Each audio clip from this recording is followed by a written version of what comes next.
Cabrera বাহিনীর বিপক্ষে মাঠে নামার আগে একমাত্র প্রস্তুতি ম্যাচে মালদ্বীপকে বড় ব্যবধানে হারিয়েছে ভারত। ৩-০ গোলের এই জয়ে তারা কাটিয়েছে ১২ ম্যাচ জয়হীন থাকার গেরো। কিন্তু মানোলো মার্কুয়েজ আর লিস্টন কোলাচো সংবাদ সম্মেলনে এসে সেই জয়টাকে উদযাপন করতে পারলেন না খুব একটা।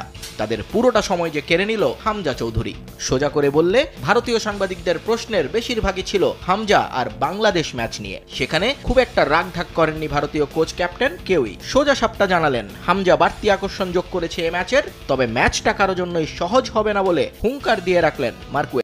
বাংলাদেশ ম্যাচের আগে আমাদের একটা জয় দরকার ছিল, আমরা সেটা পেয়েছি। ছেলেরা উজ্জীবিত। সুনীল ছেত্রী গোল পাওয়ায় আমার আরো বেশি ভালো লাগছে।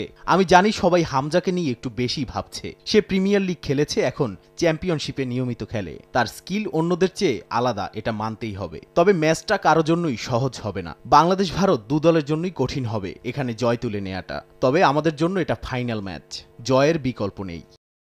জওহরলাল নেহরু স্টেডিয়ামের ম্যাচটা যে হামজার কারণেই বাড়তি মনোযোগ পাচ্ছে সেটা মানেন ক্যাপ্টেন লিস্টন। তার খেলা কাছ থেকে দেখতে তিনিও যে মুখিয়ে আছেন সেটা বললেন অবলীলায়। তবে ভারত একেবারেই ভীত নয় লাল সবুজের নতুন তারকাকে নিয়ে, বরং লিস্টন জানালেন তাদের আছে আলাদা পরিকল্পনা। হামজাকে নিয়ে সবাই আলোচনা করাটা স্বাভাবিক। আমাদের মাঝেও তাকে নিয়ে কথা হয়েছে। সে কোন মানের খেলোয়াড় তা আমরা জানি, কিন্তু সত্যি বলছি আমরা ভীত নই, বরং তাকে দেখতে মুখিয়ে আছি। আমাদের হামজাকে নিয়ে অবশ্যই কিছু পরিকল্পনা থাকবে। তাকে আটকানোর প্ল্যান করেই মাঠে নামব। ২৫শে মার্চের ম্যাচের আগে সাম্প্রতিক ফর্মের পাশাপাশি খেলোয়াড়দের ইনজুরি নিয়েও ভাবতে হচ্ছে ভারতকে।